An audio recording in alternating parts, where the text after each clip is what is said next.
Hello, I'm Donal. I've been a doctor for more than 40 years now, most of those years spent sitting across from people just like you. Folks in their 60s, 70s, even into their 90s. People who care deeply about staying healthy, who try their best to eat right, move a little every day, and keep their hearts beating strong for the people they love. But I want to share something with you today, something I've learned not just from textbooks, but from the quiet heartbreak I've seen walking into my clinic time and again. If you're over 60, your plate might be more dangerous than you think. And I'm not talking about cheeseburgers or chocolate cake. No. What I'm talking about are the vegetables. Yes, vegetables. The ones you've always been told are good for you. The ones you've stocked in your fridge with pride. I know how strange that sounds, but stay with me. You see, your body changes with age. It doesn't process food, medication, or even water the way it used to. That big kale salad that felt like a great idea in your 40s, it might be quietly throwing off your heart meds today. That green smoothie you drink every morning, it could be overworking your kidneys without a single warning sign. It's not your fault. Nobody told you the rules changed after 60. But I've seen too many seniors, bright, loving, health conscious, end up in the ER or sitting across from me asking, "Doctor, how did this happen? I was eating clean." That's what brought me here today.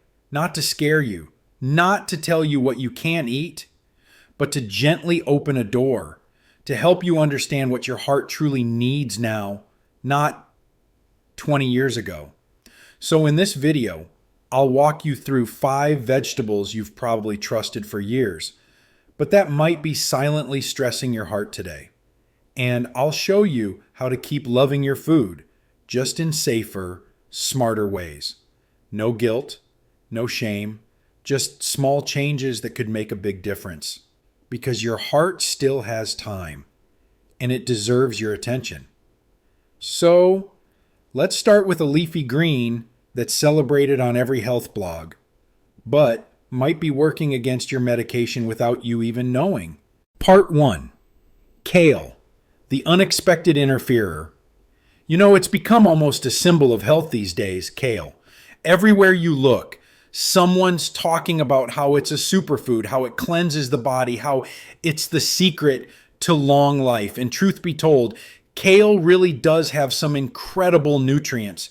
But there's something that most people don't talk about, especially when it comes to those of us over 60. And I think it's time we do. Because kale, for all its benefits, can quietly interfere with one of the most common heart medications prescribed to seniors, blood thinners like warfarin. You see, kale is loaded with vitamin K, a nutrient your body uses to help blood clot properly. That's not a bad thing unless your heart has already needed a little help and you're on medication to thin your blood, to prevent clots, or to protect yourself after a stroke or a heart procedure.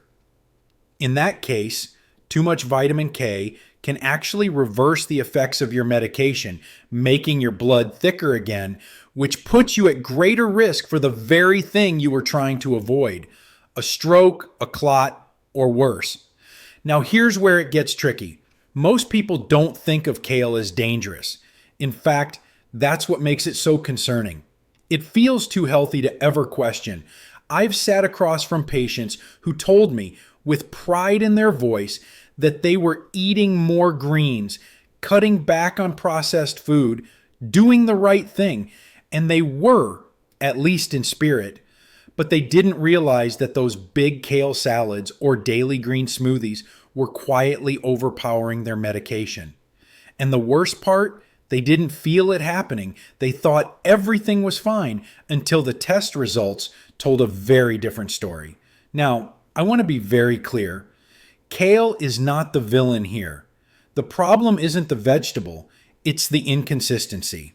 If you rarely eat kale and then suddenly start having it every day, your medication doesn't have time to adjust. Your blood chemistry swings, and that's where the danger comes in.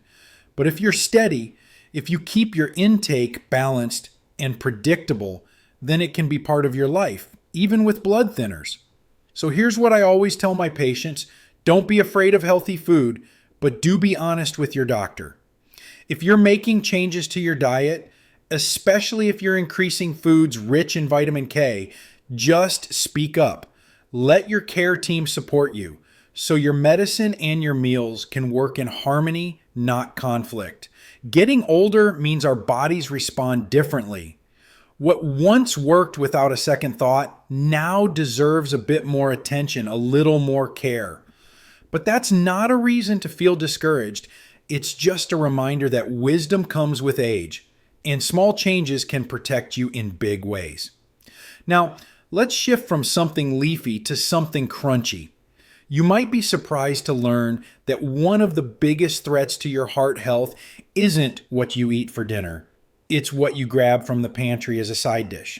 Let's take a closer look. Part 2, canned vegetables, the sodium trap. One of the most common questions I get from my older patients is this: Doctor, I don't eat junk food. I've stopped the fast food. I cook at home. Why is my blood pressure still high? And often when we sit down and walk through what they're eating, there it is, sitting quietly on the pantry shelf, looking innocent enough, a can of green beans, or peas, or even vegetable soup. It seems healthy, right? After all, it's vegetables. How bad could it be? But here's the truth that often goes unnoticed, that one might carry more salt than a full bag of potato chips. Not because anyone added it at the table, but because it was packed in during processing to preserve shelf life and boost flavor. For someone in their 30s or 40s, that might not cause much trouble. But after 60, your body processes salt very differently. Your kidneys, the body's natural filtration system, don't work quite as efficiently. So when you take in too much sodium, your body holds on to more fluid, which increases your blood volume. That extra pressure builds up in your blood vessels, and over time, it silently wears on your heart. You may not feel it. There may be no chest pain, no shortness of breath, until one day there is. I've had patients do everything right on paper. They walk daily. They skip dessert. They cook their own meals. But they never realized that the canned vegetables they'd relied on for convenience were quietly flooding their system with sodium every single day. And over time, that adds up, not just in numbers, but in real physical strain on the heart. Now, I'm not here to make you throw out your pantry. I understand that canned goods can be helpful, especially when cooking for one, or when your hands aren't as strong as they used to be. But there are a few simple changes you can make that go a long way. First, rinse canned vegetables under cold water before cooking. That alone can wash away a significant portion of the sodium. Second, choose low sodium or no salt added versions whenever possible. They're widely available now, and your heart will notice the difference, even if your tongue doesn't at first. And third, if you're able, try steaming frozen vegetables or fresh ones. They often taste better, have no added salt, and give you more control over what goes into your body. And if you're worried about flavor, don't be. You don't need a salt shaker to make a meal taste good. A squeeze of lemon, a dash of herbs, or a touch of garlic, just not too much, especially if you're on blood thinners, can make your food come alive without putting your heart under pressure. Remember, food is meant to nourish, not stress. You deserve meals that love you back. Now, speaking of flavor, what if I told you that the very spice you add to bring warmth to your dinner might be lighting a slow-burning fuse inside your chest? Let's talk about that next. Part 3, hot peppers, the spicy surge. I've always believed that food carries memory. One bite, one smell, one little spark of flavor. It can take you back 40 years in a second. For many of my patients, especially those from cultures where spice is life, a little heat in the food isn't just about taste. It's about home, about tradition, about sitting at the table with loved ones and feeling that familiar warmth. But today, I want to talk to you heart to heart, not as someone taking away your favorite ingredients, but as someone who's seen too many seniors walk into my office with frightened eyes, not realizing that the very thing bringing them comfort at the table might also be quietly agitating their heart. Because while a little heat can lift the spirit, it can also lift your blood pressure. Let me explain why. The main compound that gives hot peppers their fire is called capsaicin. It's what makes your mouth tingle and your forehead sweat. Now, capsaicin isn't inherently bad. It can improve circulation, clear sinuses, and even be used in creams to soothe joint pain. But when you eat it, especially in concentrated amounts, it sets off a chain reaction in your nervous system. Your body thinks something intense is happening. It releases adrenaline, increases your heart rate, and narrows your blood vessels for a short time. For someone younger whose cardiovascular system is still flexible, this might not be a big deal. But for someone over 60 who may already have some arterial stiffness, irregular heartbeat, or high blood pressure, that stimulation can tip the scales. I've had older patients come to me saying they felt their heart flutter after dinner. Some wake up in the middle of the night with a racing pulse and don't know why. Others feel flushed, anxious, or suddenly dizzy, and never suspect that their evening stir-fry with a few too many chili flakes could be the cause. One woman I cared for, I'll call her Linda, came in with chest discomfort and a pounding heartbeat. She was terrified, thinking it was a heart attack.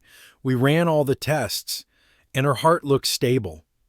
It wasn't until I asked about dinner that she mentioned a spicy lentil soup she'd made the night before. Her body was reacting not to a crisis, but to the surge of stimulation from the capsaicin. The truth is, the older we get, the more our bodies react strongly to things that once felt harmless.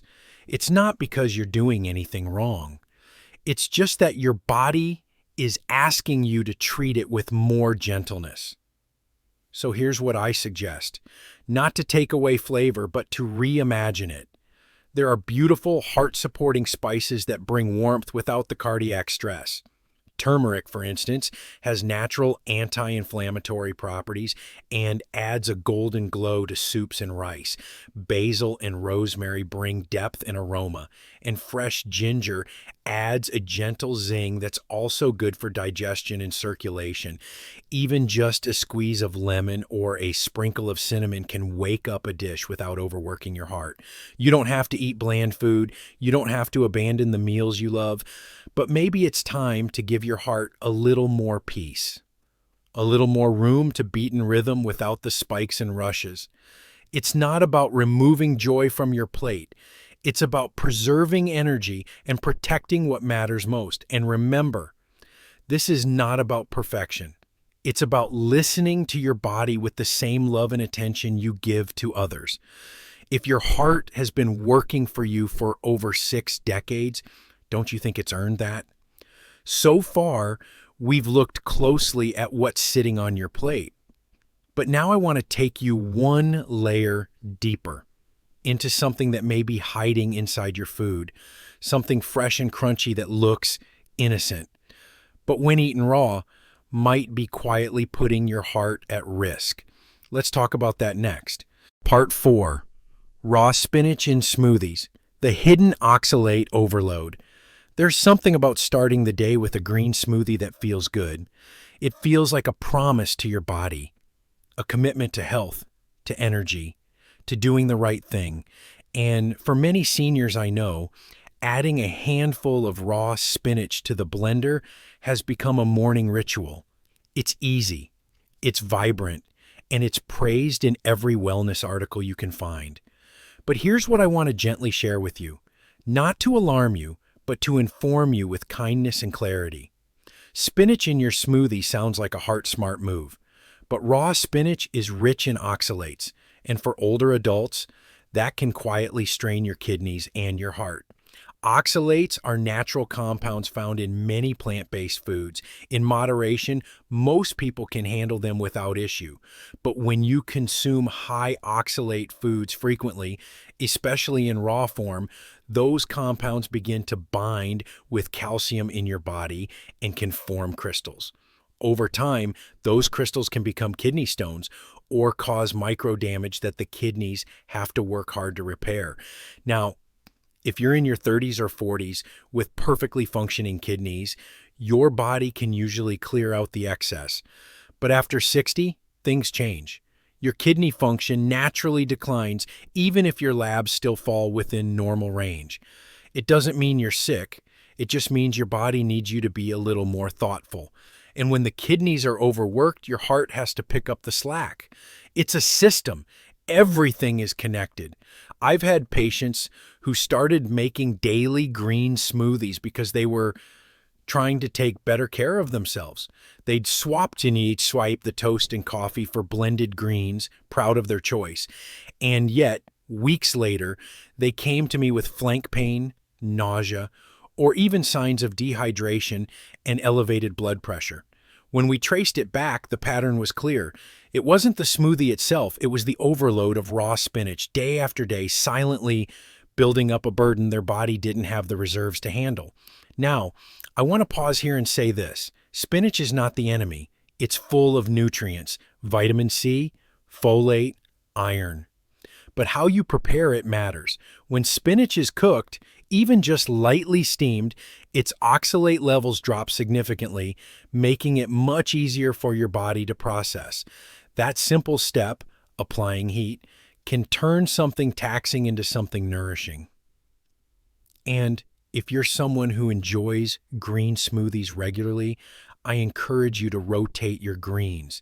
Instead of using spinach every day, try romaine lettuce, arugula, or butter leaf. These options are lower in oxalates and still give you the fiber and freshness you're looking for without overloading your kidneys. Your body, especially now, thrives on gentle consistency, not intensity. You don't need extreme health habits. You need sustainable, thoughtful ones. I often tell my patients, don't just ask, is this food healthy? Ask, is this food right for me, right now, at this stage of life? That one question can prevent so much hidden strain. So yes, keep your smoothies, keep your greens, just give your body the support it needs to handle them kindly. Now, we've talked about leafy greens, spicy flavors, and hidden salt. But what about something that looks so fresh, so clean, that it feels almost impossible to question?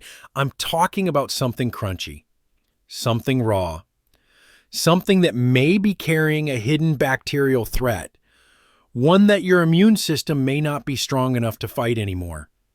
Let's take a closer look. Part 5. Raw sprouts, the invisible invader. There's something about raw sprouts that just looks clean, fresh, vibrant. You see them sitting on top of a sandwich or tossed into a salad, and it feels like you're doing something good for your body. After all, they're green, they're crunchy, and they've been called a superfood more times than I can count. But there's something important I want to share with you today, something that may not be on the label, but matters deeply, especially as we age. Because while sprouts may look full of life, they can quietly carry bacteria that your immune system might not be strong enough to survive. Sprouts like alfalfa, mung bean, and clover are grown in warm, damp environments, perfect for sprouting, yes, but also perfect for bacteria like E. coli, salmonella, and listeria to thrive. For younger adults, those bacteria might cause a few days of discomfort. But for seniors, the consequences can be far more serious. I've seen it too many times. Someone in their 70s or 80s comes in with what starts as a mild stomachache or fever, only to be hospitalized with sepsis, severe dehydration, or even endocarditis, a dangerous infection of the lining of the heart. And when we trace it back, the culprit was something no one suspected, a handful of raw sprouts added to lunch. It didn't look harmful, it didn't taste bad, but it was enough. The challenge here is that as we age, our immune system naturally weakens. You may still feel strong and capable, and I hope you do, but internally, your body isn't as quick to fight off invaders. What might have once been a minor bug can now become a major health event. And the worst part? There's no warning sign. The sprouts don't smell spoiled. They don't look dirty. You can't see the bacteria. It's invisible until the damage is already underway. Now, I'm not telling you to give up all foods you love. If you enjoy the texture and taste of sprouts, there's a safe way to keep them on your plate. Just cook them. A quick stir fry, saute, or even a gentle steam is all it takes to destroy the harmful bacteria while still keeping the crunch and flavor you enjoy. It's a simple shift, but one that could keep you out of the hospital. And if you're eating out or picking up pre-made salads, it's okay to ask questions. It's okay to request no raw sprouts. You're not being difficult, you're being wise. You're looking out for yourself in the way that only someone with experience and years behind them truly can. Because aging doesn't mean giving up on enjoying food. It means learning how to enjoy it smarter in ways that protect the life you've worked so hard to build. So let's take a breath here. We've talked about leafy greens, canned goods, spices, smoothies, and sprouts. All foods that can be nourishing or dangerous depending on how we approach them. It's not about fear, it's about knowledge. It's about choice. And now that we've seen what to limit, what to handle with more care, let's end with something softer. Let's talk about the foods that don't just avoid harm, but actively love your heart back, one bite at a time. The heart that still has time. You may not think about it often, but your heart, your own heart, has already beaten over 2 billion times since the day you were born. It has worked through joy and grief, through illness and recovery, through busy decades and quiet mornings. It's been there for you when no one else was. And here's the miracle in all of this. It's still beating, still strong, still full of time and love to give. You see, getting older isn't about fading away.